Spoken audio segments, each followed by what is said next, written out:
아침을 뉴스로 깨웁니다. YTN 라디오 김호성의 출발 새아침. 한국에서도 더 많이 투자하고 일자리를 더 많이 만들어주기 바란다. 문재인 대통령이 한 달 전에 인도에서 한 말입니다. 여러분 안녕하십니까? 출발 새아침의 김호성입니다. 네, 대통령의 삼성전자 인도 스마트폰 신공장 준공식에서 한 당부가요, 한 달 만에 가시화됐습니다. 삼성이 앞으로 3년간 180조 원을 투자하고 4만 명을 새로 뽑는 사상 최대 규모의 투자 고용 계획을 발표했습니다.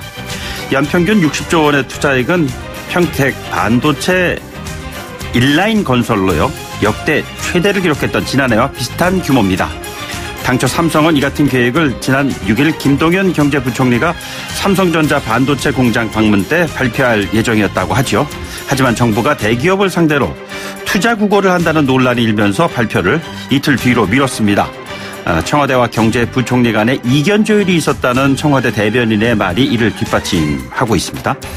대통령 주문에 통 크게 화답한 이재용 부회장의 공개적 경영 복귀에도 속도가 붙을 전망입니다. 이를 두고 정부의 재벌개혁 기조가 후퇴하는 것이 아니냐 하는 우려도 제기되고 있습니다. 재계 1위다운 통큰 투자라는 평가가 주를 이루고 있습니다만 일부에서는 기존 사업을 확대하는 수준이다라는 인색한 평가도 물론 있습니다. 하지만 말이죠, 일자리 확대에 대한 기대는 전반적으로 굉장히 크다라는 느낌이 듭니다. 일자리 20만 개가 나오면 광화문에서 춤추겠다라고 얘기한 김동연 경제부총리, 지금 스텝을 밟고 계시는지요? 8월 9일 목요일입니다. 잠시 뒤 출발하겠습니다.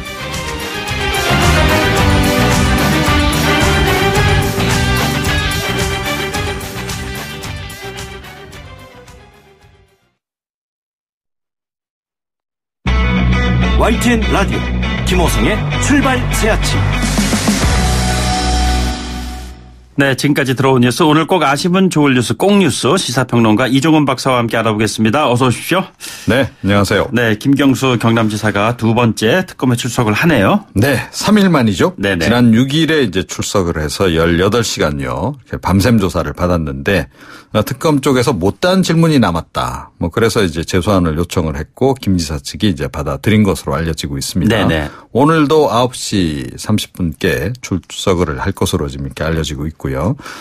특검 측에서는 드루킹과 대질신문도 검토 중이다. 네네. 그러니까 또 김 지사 측에서는 기꺼이 응하겠다. 예. 이런 반응까지 나와 있습니다. 아울러서 지금 특검 쪽에서는 김 지사에게 드루킹 소개해 준 송인배 청와대 정무비서관. 네네. 그리고 김 지사가 오사카 총영사로 또 추천을 했던 도모 변호사를 만난 백원우 민정비서관에 대한 예. 소환도 검토 중인 것으로 알려집니다. 그런데 네네. 이 특검 측이 이 당사자인 도모 변호사에 대해서 구속영장을 재청구를 했는데 네. 이게 어제 또 기각이 됐어요. 예. 밤 사이에. 예. 그래서 이 김 지사에 대한 조사는 물론이고 이 백원우 비서관에 대한 소환 조사도 차질이 빚어지지 않겠느냐. 네네. 이런 관측이 나오고 있습니다. 도모 변호사 구속영장 청구에 대한 기각은 어떤 의미로 봐야 될까요? 그러니까 이제 도모 변호사가 워낙은 이제 지난번에 이제 영장 청구를 했을 때는 네.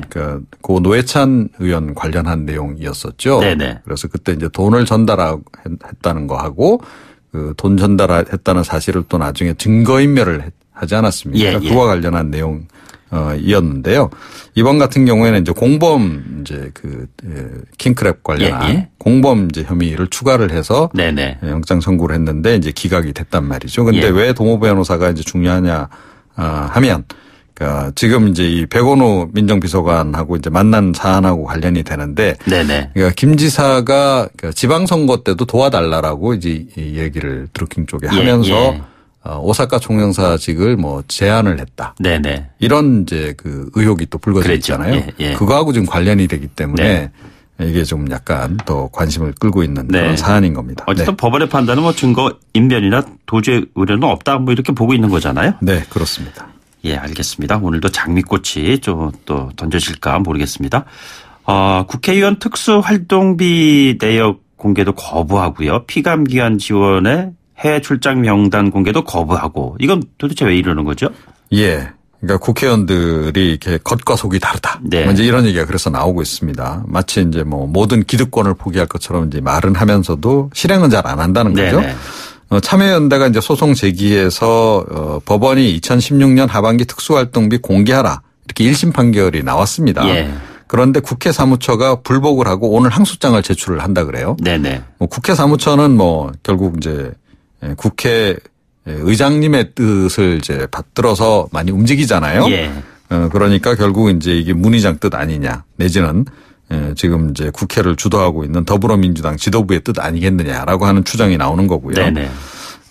이제 아울러서 또 국민권익위원회가 이제 지난달 이제 26일에 국회의원 38명이 피감 기관으로부터 부당한 해외 출장 지원을 받아서 네네. 이게 김영란법 위반 소지가 있다라고 이제 밝혔는데 이 명단 역시 또 이제 공개를 거부를 하고 있는 겁니다.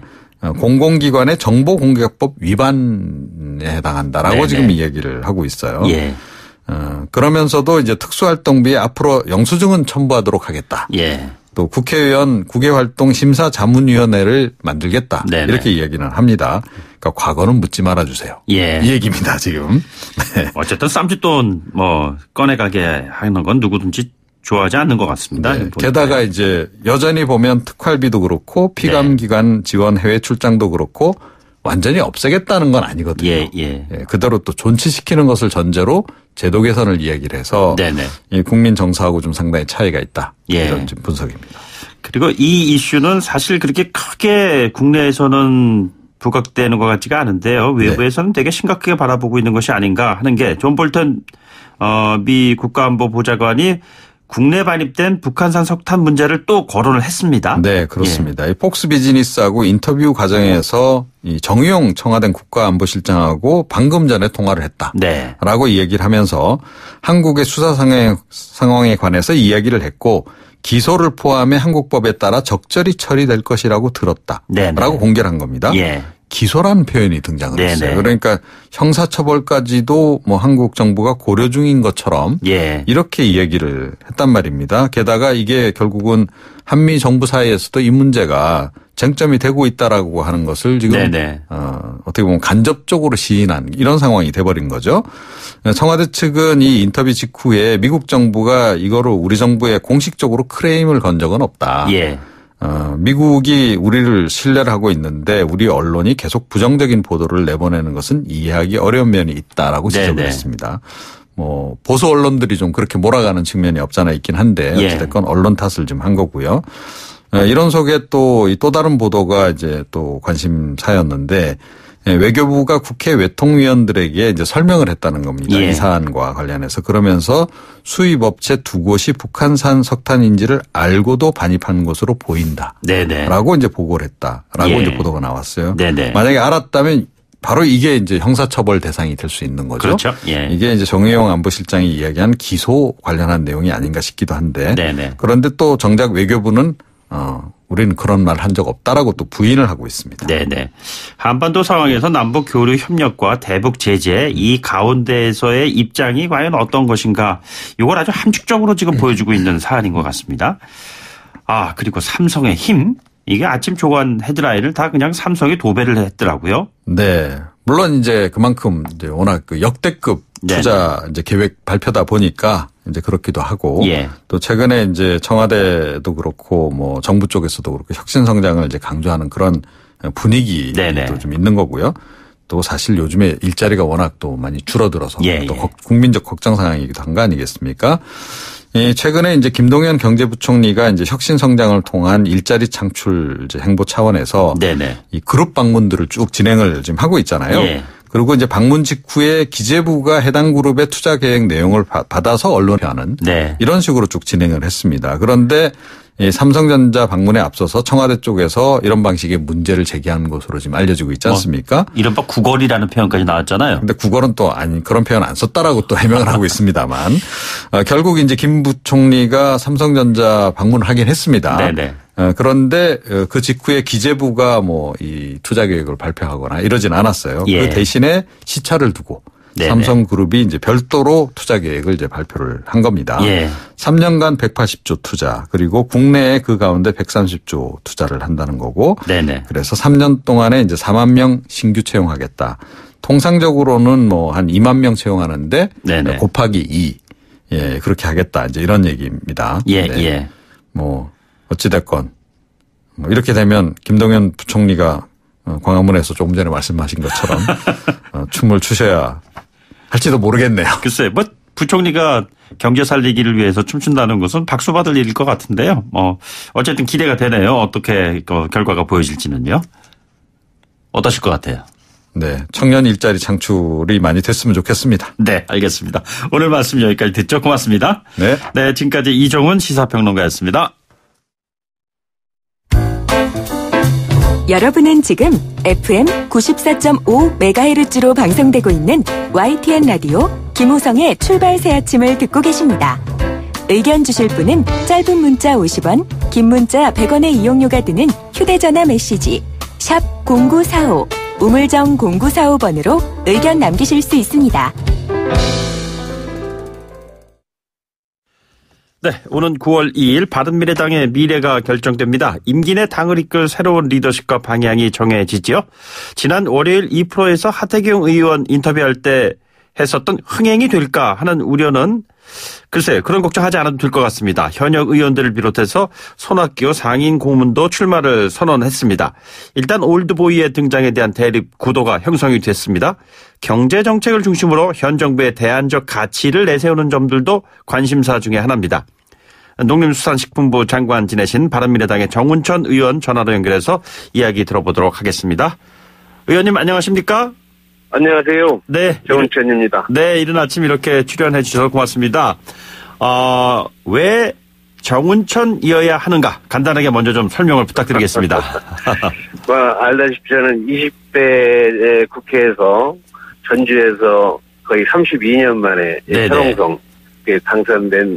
당선됐습니다. 예. 지역장벽을 깨고 동서통합을 하겠다는 그 의지로 당선됐는데 네네. 연장선상에서 바른정당과 국민의당을 통합을 시켰는데 현재로는 물리적 결합은 됐지만 화학적 결합이 안 된 상태여서 이번 이제 전당대회를 통해서 진정한 통합 정치를 해나가는 그런 계기이기 때문에 거기에 가장 적임자가 정운천이다. 이렇게 생각하고 제가 출마했습니다. 예, 말씀 나누신 김에요. 조금 전에 화학적이라는 표현도 하셨습니다만 화학적 통합의 적임자는 나다. 이런 메시지를 던지셨어요. 출마 의견도 물론 뭐 잘 들었습니다. 다시 한번 좀 정리를 해 주신다면요. 지금 현재는 바른정당, 국민의당이 바른미래당으로 통합은 했지만 내용적으로 들어가 보면 한 지붕 두 가족입니다. 예. 그래서 이거를 진정으로 하나로 뭉치려고 하면 정말 전주에서 그 초롱성에서 7년, 8년간을 한 분 한 분을 모시면서 하나로 결이 다른 민주당 판인데 여기를 하나로 모았던 그 에너지 가지고 내가 직접 두 가족을 한 가족으로 확실하게 만들어낸다고 하면 그 가치가 가장 크기 때문에 국민의 지지를 크게 받을 거라고 있습니다. 네, 한 지붕 두 가족이란 그런 얘기도 나오고 있는데요. 선거 이후에 그 안심 논란, 손학규 지원설 뭐 이런 것이 언급되고 있습니다. 어떻게 판단하고 계십니까? 말씀대로 지금 한 지붕 두 가족이기 때문에 여러 얘기들이 나오고 이번 지방선거에서도 그러한 분열의 결과로 이렇게 참패를 당했는데 바로 그러한 걸 이번을 통해서 하나로 확실하게 만들어질 수 있는 그것이 바로 이번 전당대회다. 바로 그 정운천이가 나와야 그거를 완벽하게 해결할 수 있는 그런 동인이 된다. 그렇게 생각합니다. 뭐 다른 당의 이야기이기도 합니다만 그러면서 또 바른미래당의 이야기가 될 수도 있을 것 같습니다. 올드보이의 귀환 뭐 이런 이야기가 지금 화제가 되고 있는데요. 손학규 상임 고문도 출마를 선언했습니다. 그런데 미래로 나아가는데 걸림돌이다 이런 비판도 하셨습니다. 자, 어떤 입장을 가지고 계십니까? 지금 보면 그런 올드보이 그 개념이요. 과거 지역주의 이념 패권 프레임에서 정치한다고 하면 그분들이 귀환하는 것도 맞지요. 그러나 지금 4차 산업혁명 시대의 새로운 미래의 정치, 혁신의 정치, 또 과거가 아닌 미래로 가는 우리 바른미래당에는 맞지 않다. 정말 뉴페이스가 나와서 새로운 정치를 나가야만 우리의 미래의 가치가 확실하게 국민들에게 각인될 수 있고 또 우리 바른미래당이 중심정당이 되고 수권정당이 될 수 있다. 이렇게 봐서 뉴페이스, 저 같은 정치 소년이 필요한 시대가 된 것 같습니다. 경륜과 경력이 난세의 소통에 더 적임자가 될 수 있는 것 아니냐라는 의견들이 있습니다. 어떻게 생각하시는지요? 바로 그게 이제 과거의 정치 개념이라면 그게 말씀이 맞는데요. 네네. 지금은 엄청 많은 새로운 시대에 접어들고 있고 바른미래당은 그런 새로운 시대, 미래의 시대에 맞는 정당으로 가야 되기 때문에 오히려 그런 분들이 걸림돌이 된다는 얘기를 말씀드린 겁니다. 예. 그러면 말이죠. 장성민 전 의원 지원 관련 언급 질문 드리겠습니다. 후보 단일화 가능성 있습니까? 아니요. 선거 끝나고 나서 우리 바른미래당을 밀고 나갈 뉴페이스가 뭐냐 많이 찾아봤는데 네네. 역시 정치 위기, 경제 위기, 지금 안보 위기를 극복할 수 있는 뉴페이스가 장성민이라고 생각하는 것은 지금도 변함이 없습니다. 다만 이제 통합의 정치 시대를 열어갈 수 있는 것은 제가 이렇게 적임자라고 생각하기 때문에 함께 지금 우리 바른미래당 지도부는 이렇게 1인 2표를 갖고 있거든요. 네네. 그래서 그러한 개념으로 해서 나간다고 하면 지도부에 같이 입당한다고 하면 새로운 미래를 열어갈 수 있는 그러한 힘을 모을 수 있다. 이렇게 보고 있습니다. 예. 출사표가 좀 인상적인 것 가운데 하나는요. 일자리 정책의 대안으로 여러 가지 말씀을 하시더라고요. 자, 지금 일자리 문제가 우리 사회의 가장 큰 화두 가운데 하나이지 않습니까? 좀 구체적인 보관을 어떻게 가지고 계시는지요? 문재인 정부가 제1의 정책으로 일자리 정책, 또 일자리 상황판을 만들고 했는데 네네. 1년 지나서 지금 완전 실패작으로 돌아갔습니다. 검증되지 않는 소득주도 성장이라는 그 전제가 이제 대표적으로 최저임금인데 네네. 사실 규제개혁, 혁신성장, 노동개혁이 기반되고 기업이 기살리기를 해가지고 일자리를 만드는 건데 네네. 그게 엇박자로 완전히 일자리를 빼앗는 정책이 됐어요. 예. 그래서 오히려 일자리 상황판을 만들려고 하면 우리 국민들 전 세계로 나갈 수 있도록 일자리 세계화를 하고 네네. 또 새로운 신성장 동력으로 이번 4차 산업혁명 시대에는 생명산업인 농업의 미래가 있습니다. 네네. 거기에 10만 명의 일자리를 또 만들 수 있고 이렇게 해서 좀 더 성장하고 혁신하고 규제 완화하고 노동개혁하고 이게 전 세계의 주조를 이루고 있는데 우리는 지금 거꾸로 가고 있어요. 네네. 그래서 그거를 이번에 당대표가 되면 근본적으로 바꿔서 이 나라의 지금 경제 위기를 극복시킬 것입니다. 네네. 뭐 다른 야당들도 보면요. 소상공인, 자영업자 이런 지원 대책들을 좀 많이 마련을 하겠다 이런 이야기들을 하고 있습니다. 지지율 상승도 뭐 이쪽과 연관된 사안이기도 하고요. 구체적으로 이 관련된 사안으로서 의원께서는 어떠한 계획을 좀 가지고 계시는지요? 우리 바른미래당의 가장 또 하나의 가치가 이제 먹고 사는 문제, 그러니까 이념 지역을 넘어서 먹고 사는 문제 해결하는 민생 실용정당을 표방했습니다. 또 저희가 민생 총괄특위 위원장으로 현장으로 많이 갔는데 가장 지금 어려운 소상공인 자영업자들 약 750만 명의 어려움이 지금 최저임금 때문에 아주 고난의 어려움 속에 빠져 있는데 그러한 문제를 해결할 수 있는 것은 실물 경제를 하고 실물 경제에 직접 경험을 한 이 정은천이가 그 지금까지 해왔고 앞으로도 그 일을 극복할 수 있는 그러한 방법. 다시 말하면 지금 업종 지역 특히 이제 5인 이하의 사업장에서는 지금 최저임금을 일방적으로 똑같이 한다는 것은 국가 사회주의지 이게 자유민주 경제 체제에서는 거의 있을 수 없는 일들이 지금 벌어지고 있다.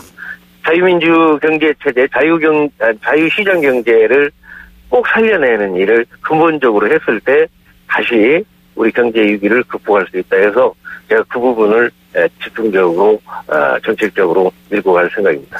예, 소상공인 자영업자 뭐 말씀해 주셨는데 농민 관련 질문 좀 드리죠. 출사표에서도 언급하셨습니다만 농민 출신으로서 25년간 농촌 현장에서 실물 경제를 경험했다. 뭐 이렇게 말씀하지 않으셨습니까? 자, 이 농림수산식품부 장관까지 지내셨는데요. 농민들의 고충 어떤 식으로 덜어줄 계획 가지고 계시는지요? 사실 오늘 농식부 장관 청문회가 있는데 문재인 정부에서 거의 5개월 동안 이 선거한다고 해서 그 농식품부 초대 장관이 그만두고 나가서 네네. 장관 공석이 지금 5개월째입니다. 예. 이 문재인 정부의 농업 패싱은 이거 있을 수 없는 일이 지금 벌어지고 있는데요. 거기에 하물며 지금 폭염이 지금 117년 만에 왔는데 네네. 지금 현재 피해가 지금 어마어마합니다. 사실상 예. 뭐 닭 양계장을 가보면 수만 마리가 지금 죽어나가고 있고 네네. 또 지금 과일인 사과, 배 모든 거가 열과가 돼가지고 지금 농촌에 굉장히 지금 보이지 않는 피해가 엄청나게 일어나고 있는데 예. 이거는 재난 사태 기준에서 재난 지역을 선포하듯이 국가 재난의 개념에서 전제해가지고 앞으로 해결책을 강구히 해야 되는데 지금 장관이 있어야 되는데 장관이 없으니 우리나라에서는 장관이라는 게 일본은 차관이 행정을 집중하지만 우리나라는 장관이 정무적 행정적인 일을 다 하거든요. 예. 그 장관이 지금 공석이 지금 5개월째 이렇게 되고 있으니까 이 나라 문재인 정부가 과연 농업에 얼마나 이게 패싱을 하는지 좀 안타까워서 그것도 제가 이번에 당대표가 되는 이유 중에 하나다. 그래서 그런 해결 방법을 적극적으로 나가려고 하면 당대표가 돼야 된다 하는 말씀을 또 드립니다. 예, 인사청문회 언급하셨는데 그렇다면 이계호 후보자 그 공석을 채울 수 있는 적합한 인물이라고 판단하십니까? 지금 현재 도덕성 부분은 큰 문제가 없어서 또 이제 전남 도의 정책 농정국장도 했고 또 국회의원으로 지금 현재 재선으로 하고 있기 때문에 네네. 제가 볼 때는 크게 문제가 되지 않는다고 생각하는데 일단은 이번에 제가 농해수위로 왔기 때문에 뭐 야당이지만 어떻게든 이 나라 농업 발전을 위해서 적극적으로 정책 제안을 할 그런 생각입니다. 그렇다면 청문회 통과되겠네요. 저는 뭐 지금 현재로는 반대하지는 않습니다. 그렇습니까? 네. 자, 구체적으로요. 이 같은 농민들에 대한 정부 차원의 대책이라든가 이런 부분에 대해서 아주 피부에 와닿는 지원책은 나는 이런 것을 한번 해보겠다 이렇게 생각을 하시는 부분이 있다면 좀 언급해 주시죠. 지금 현재 농업 예산을 막 대폭 올리기는 어렵기 때문에 네네. 지금 14조 5천억의 농업 예산을 지금 쌀 문제로 뭐 변동직 불금이다 뭐 쌀을 그냥 사료화로 해서 또 1조 원 또 변동직 불금 1조 5천억 한 2조 3조 원이 사실상 정책 잘못으로 날아가고 있거든요. 예. 이 예산을 정말 농업 발전, 농업의 새로운 창조적인 발전에 쓸 수 있도록 우선 예산의 구조조정부터 시작을 할 생각입니다. 예. 그렇게 해서 농업의 미래산업, 또 산림의 지금 원시적 산림 녹화가 되어 있는데 이거를 경제적 자원 녹화로 발전시켜 나간다고 하면 산림에도 일자리 수십만 명이 만들어질 수 있다. 그러면 우리 농림산업 자체가 우리나라 전체 땅의 거의 80%를 차지하기 때문에 네네. 농림산업, 농림수산축산 그리고 임산 이런 산업들이 활성화되면 나라의 모든 부분이 이렇게 꿈틀거릴 수 있고 또 이렇게 시너지 효과가 일어날 수가 있다. 그래서 하여튼 제가 이번 당대표가 되고 농해수위 위원으로서 농업도 지금 굉장히 고령화로 농업이 어려움 속에 이렇게 빠져가고 있는데 네. 살릴 그러한 계획을 세우고 또 실천에 옮겨갈 생각입니다. 예, 같은 당의 경선 주자인 하태경 의원은 김경수 경남지사 특검 관련해서 즉각 출국 금지 구속해야 한다 이렇게 밝혔습니다. 어떤 입장 가지고 계십니까? 불흑등 사건은 뭐 민주당의 자충수로 고발해서 나온 사건이고 지금까지 과정으로 보면 은폐 의혹이 너무 확대되고 있고 심지어 김경수 핸드폰까지도 완전히 삭제해버리는 그러한 조작 은폐가 되고 있지 않습니까? 예. 이렇게 자유민주체제의 근간을 완전히 흔드는 헌법 파괴를 지금 하고 있는 여론조작 사건을 이런 식으로 나간다는 건 도저히 있을 수 없는 일입니다. 네네. 이거는 바로 구속 수사뿐만이 아니고 이거 국민들을 너무 호도하고 국민들을 무시하는 지금 현재 수사가 이루어지고 있다는 것에 대해서 분노를 구할 수가 없죠. 네네. 당연히 4년, 5년, 6년 전에 그 국정원 댓글도 또 수사하고 2번, 3번 수사해서 이렇게 장관, 국정원장들을 저렇게 구속시키는데 이러한 여론 조작, 이 민주주의 근간을 흔드는 헌법 파괴 행위에 대해서 이렇게 나간다는 것은 국민을 무시하는 거다. 저는 그렇게 보고 이건 확실하게 구속 수사하고 더 강한 노력, 그러한 결과를 국민들한테 보여줘야 된다. 이렇게 생각합니다. 알겠습니다. 선전하시길 바라겠습니다. 오늘 말씀 고맙습니다. 예, 감사합니다. 네, 지금까지 바른미래당 정운천 의원이었습니다. 네, 1부 마치겠고요. 2부에서 뵙겠습니다. 소통의 아침을 여는 공정한 목소리 YTN 라디오 김호성의 출발 새 아침. 네, 출발 새 아침 2부 시작하겠습니다. 잠시 광고 듣고 오겠습니다. YTN 라디오 김호성의 출발 새 아침. 네, 앞서 1부에서 바른미래당 전당대회 관련한 이야기 나눠봤습니다. 이번에는 더불어민주당 쪽 이야기를 들어보겠습니다. 더불어민주당의 최고위원 출마하신 분이시죠. 서른 의원 전화로 연결돼 있습니다. 의원님 안녕하십니까? 네, 안녕하세요. 서른입니다. 네, 모두 8분이 지금 레이스에 동참하고 계시잖아요. 그렇습니다. 네, 몇 위로 최고위원 되실 거라고 본인은 스스로 생각하고 계시는지요? 그래야 이 결과를 봐야 합니다만은. 네네. 뭐 1등 하고 싶죠. 예. 그 말할 나위가 없습니다. 네. 그 박주민 의원을 저희들이 연결했을 그 논평만 하는 최고위원이 아닌 실질적인 역할을 하겠다 이런 이야기를 했습니다. 네. 초선 의원의 패기를 보여주었는데 어떻게 보면 지금 주자들 가운데 가장 맏형이시지 않습니까? 실제로 맏형이죠. 예. 어떤 그 최고위원을 꿈꾸고 계시는지요? 그 얘기는 사실은 우리 최고위원들이 최고위원 회의를 하기 전에 네네. 그 모두 발언이라 그래서 당대표를 비롯해서 최고위원들 쭉 돌아가면서 한마디씩 합니다. 예. 일종의 논평이죠. 네네. 그거로 만족하고 있었다라는 걸 비판하는 이야기인데 네네. 맞는 말씀이에요. 예. 그래서 앞으로 최고위원들은 현장을 가야 합니다. 답은 현장에 있다는 말이 있듯이 네네. 민생 현장을 돌아다니면서 과거에 우리 을지로위원회가 굉장히 열심히 일했거든요. 예. 그걸 우리가 눈여겨봐야 합니다. 네네. 그래서 각종 현장에서 일어나는 사안들에 대해서 우리 최고위원들이 책임을 지고 현장에 가서 문제를 해결하려는 자세를 보인다면은 네네. 국민과 더욱 가까워지고 그리고 문제를 풀어가는 이런 모습을 보인다면은 예. 우리 최고위원들에 대한 역할에 대해서 기대를 하리라 생각합니다. 국민들이. 당대표에 대한 견제자적 역할도 강조하시는 걸로 알고 있는데요. 이 의미는 무엇입니까? 우리 당이 보면은 지금까지 당대표에 집중되는 그런 그 경향이 있었습니다. 네. 물론 언론도 그렇고 국민들도 그런 현상이 있었습니다만은 그래서 한편으로는 좋은 측면도 있고 한편으로는 또 문제점도 있죠. 예, 예. 그래서 당대표에 그 집중되는 부분들을 좀 분산시키면서 함께하는 역할을 해야 될 필요가 있고요. 네네. 또 한편으로는 당대표도 뭐 사람이기 때문에 잘못할 수 있지 않겠습니까? 네네. 그럴 때는 보완해내는, 그걸 견제하기도 하고 보완해내는 역할을 해야 되기 때문에, 네네.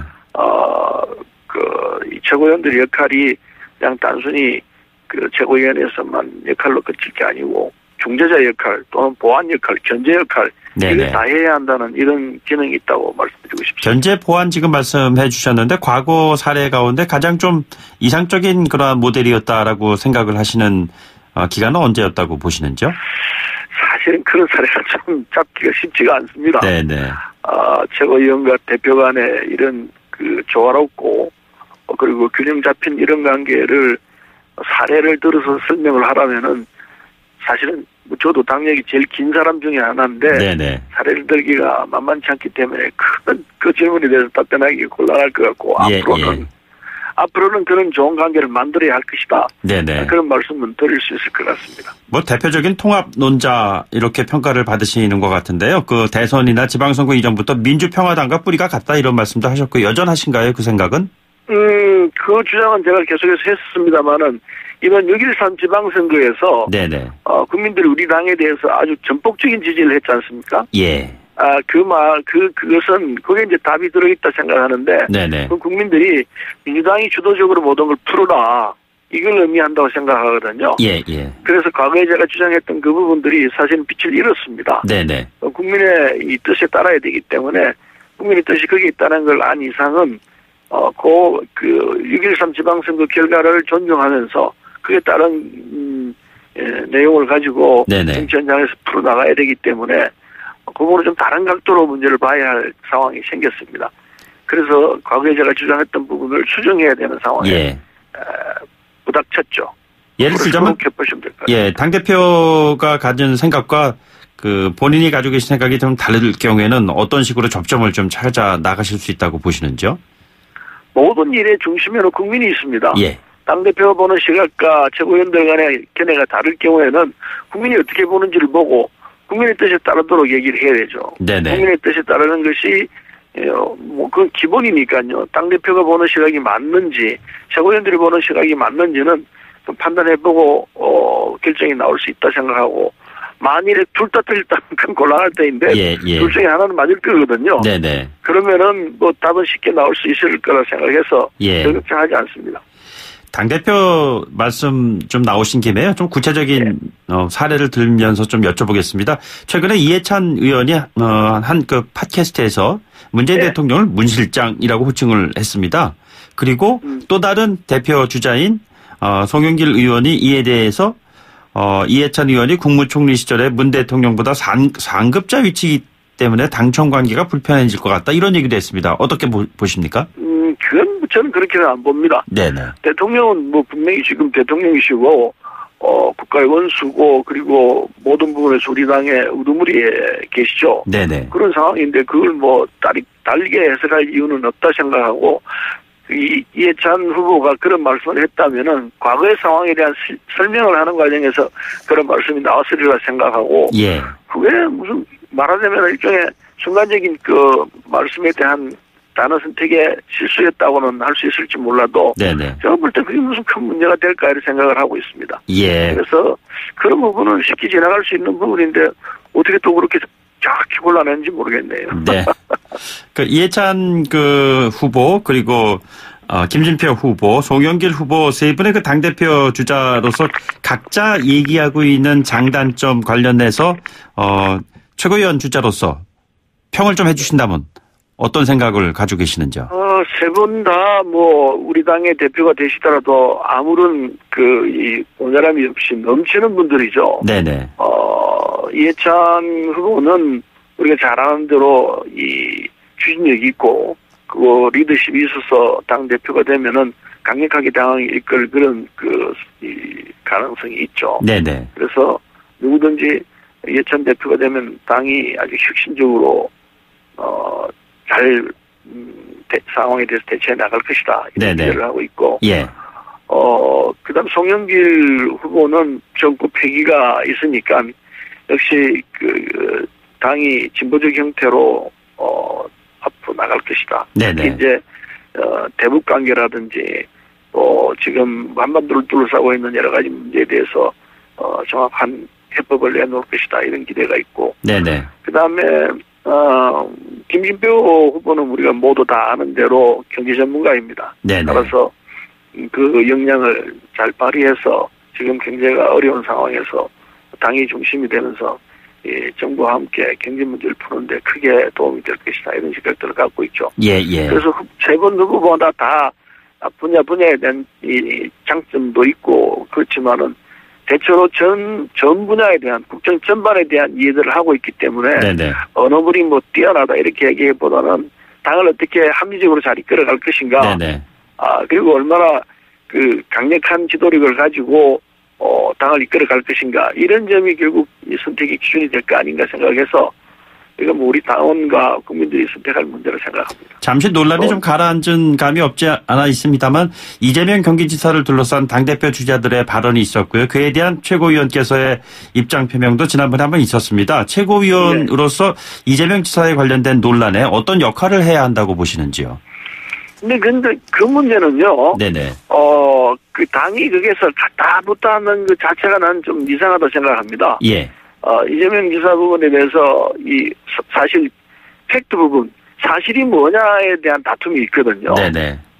그래서 그 문제는 이렇게 뭐 수사가 있다면 수사하는 쪽에서 결과를 지켜보면 되는 거지. 예. 그게 아무 결과가 나오기 전에 이게 맞다 그러다 또는 옳다 그러다 이렇게 얘기하는 것은 좀 상황을 잘못 보는 것 아닌가 하는 생각이 들어요. 네네. 이재명 지사 입장에서는 충분히 반론을 하고 있고 그 반론에 대해서 들어보면 일견 그럴듯하다 이런 생각이 드는 상황이기 때문에 네네. 팩트 자체에 서로 다투고 있는 이런 실정이라서 예. 당내에서 이 문제를 가지고 어떻게 해야 한다는 거는 판단에 대한 오류가 아닐까 하는 생각을 하고 네네. 그래서 좀 더 기다려야 한다 생각합니다. 예. 기다려서 만일에 그게 틀렸다는 결과가 나오면 당연히 조치를 하면 되는 것이고 네네. 그리고 그게 아니고 억울한 상황이었다 하면 그에 따른 뭐 적절한 대우를 하면 되는 거지. 네네. 지금부터 서둘러서 판단을 하고 결정을 해서 어떻게 해야 한다는 것은 이건 좀 성급한 것 아닌가 하는 생각을 하게 됩니다. 서영교 의원의 사례처럼 먼저 나간 다음에 모든 것이 정리돼서 다시 또 돌아오면 되는 것이 아니냐라는 의견에 대해서는 어떤 생각을 가지고 계세요? 그건 안 맞다 생각합니다. 일단 어떤 정치적인 결정을 하고 나면은 예. 그 뒤에 어떤 원상태로 돌린다는 것은 굉장히 어렵고 예. 그리고 한번 상처가 나면은 그 상처를 보합하는 과정이 만만치가 않아요. 네네. 그러면 일방적인 피해가 되는 상황이 생기기 때문에 그건 그렇게 무리하게 할 사안은 아니라고 봅니다. 예. 말씀 나오신 김에요. 그 김경수 지사건과 연관된 오늘 뭐 특검 2차 뭐 출두 얘기도 있습니다만 당내 분위기가 조금씩 좀 온도 차이가 있는 것 같습니다. 계파 차이 때문이라는 이야기도 나오고요. 어떻게 생각하고 계시는지요? 근데 또 두 가지 점이 있어요. 하나는 김경수라는 분이 평소에 우리가 일반적으로 알고 있는 이 스타일이 있습니다. 네네. 김경수 지사는 뭐 자신이 그냥 상을 알면서 불법을 저지를 수 있는 이런 인물은 전혀 아니에요. 예. 하루 이틀 본 것도 아니고 그래서 모르고 어떤 결과에 불법이 됐을지는 모르겠습니다. 그건 네네. 모르겠지만은 이게 불법인 줄 알면 뻔히 불법을 저지를 그런 인물은 전혀 아니에요. 그게 네네. 첫째고 두 번째는 그 당시 선거 과정을 놓고 보면은 문재인 대통령이 누구든지 다 된다고 생각했습니다. 예. 경쟁자와 무슨 다투거나 그리고 어쩌면 우리가 질지도 모른다 이런 상황이었더라면은 뭐 불법을 저지를 수 있다고 볼 수 있는 여지가 있을지 모르지만 누가 보더라도 다 이긴다고 생각하고 있었는데 네네. 그런데 굳이 불법까지 해가지고 할 이유가 없는 거죠. 예. 그래서 그런 논리 등등으로 본다면은 드루킹이 하고 있는 얘기들은 저는 댓글 조작에 이게 댓글 조작을 불법적으로 하고 있다는 걸 알고 김경수 지사가 했을 거라고는 전혀 생각하지 않습니다. 네네. 그래서 그것은 지금 드루킹 그 사람들이 하고 있는 걸 보면은 자기들의 그 공무원 처지를 벗어나기 위해서 일종의 무기신 전략으로 예. 물고 늘어지면서 이 구원책을 쓰는 것 아닌가 하는 생각을 해서 예. 특검 쪽에서 이게 엄정하게 잘 조사를 하면은 결과는 정확히 나올 것이라 생각해서 네네. 저는 뭐 걱정하지 않는 바입니다. 예. 그러나 일방적으로 김경수 지사를 몰아붙이겠다 한다면은요, 그건 또 아닐 거라 보고 사실을 사실대로 파악해내는 그런 특검이 되길 기대합니다. 예. 야당과의 협치 문제와 관련해서 생각보다 그렇게 높은 점수를 받고 있지 못하다라는 지적들이 있습니다. 최고위원 되시면은요, 이 부분 어떻게 좀 풀어나가실 작정이신지요? 이게 협치라는 게 상대가 있는 건데요. 네네. 야당이 지금 이번 6.13 선거에서 나온 표심을 읽어보면 국민들이 뭘 요구하는지를 좀 깨달아야 한다 생각해요. 예. 나는 야당이 과거처럼 그렇게 사사건건 다 여당에 반대만 하는 입장에 쓴다면은 국민들이 용납하기 힘들 거라 생각하고 이제 야당도 왜 지금 야당의 지지율이 떨어지는지 그에 대한 반성이 좀 있어야 될 거라 생각해서 네네. 여당하고 같이 여당을 반대할 부분은 반대하지만 모든 분야에서 다 반대한다고 반대하고 나서면은 국민이 그걸 바랄까 하는 생각을 좀 해봅니다. 그래서 네네. 협치를 하려면은 야당도 좀 자세를 과감하고 다른 자세를 갖춰야 할 필요성이 있을 것 같고 그렇게 된다면은 정말 국민을 위한 협치가 예간에 일어나지 않겠나. 네네. 그런 차원에서 국정 운영이 임하면은 협치는 잘 운영될 거 아닌가 하는 생각을 해봅니다. 네, 마지막 질문 드리겠습니다. 대북 이슈에 관련해서 정통하시고 소신도 뚜렷하신 것 같습니다. 북한 진출로 경제 활로 찾아야 한다라고 그러는데 구체적인 계획 가지고 계십니까? 구체적인 계획이 있습니다. 그런데 이게 지금 짧은 시간에 설명해드리기는 쉽지 않습니다. 네네. 답으로 말씀드리면 결론은 예. 범국민운동을 벌려서 트럼프 대통령이나 또는 시진핑 주석이나 김정은 위원장이나 우리 한반도를 둘러싸는 각국의 지도자들이 한국민들이 얼마나 이게 평화를 바라고 남북 관계가 좋은 활로를 찾아서 남북이 경제 협력을 하기를 바라는지 또 비핵화가 되기를 얼마나 바라는지 이걸 전 국민들이 보여주면서 세계 여론으로부터 정말 한국민들은 저렇구나 하는 이런 이 감동을 받아내는 이런 운동을 벌려 나간다면은 이 트럼프 대통령이나 김정은 위원장이나 시진핑이나 모든 각국 지도자들이 이 비핵화 문제에 아주 적극적인 자세로 그리고 또 합리적인 조치로 결정을 낼 수 있을 거라 생각해서 크게 도움이 될 거라 생각합니다. 예, 이 이슈는 이게 지도자들만 결정하는 것이 아니고 네네. 우리 운명은 우리가 결정해야 된다. 예. 이런 그 시각으로 접근하면은 저는 이게 대단한 도움을 받을 거라 생각합니다. 네, 이 이슈와 관련해서는 별도의 시간을 좀 마련하도록 하겠습니다. 오늘 말씀 고맙습니다. 네. 감사합니다. 네, 지금까지 더불어민주당 서른 의원이었습니다. 네, 8시 뉴스 듣고요. 출발 새 아침 3부 진행하겠습니다.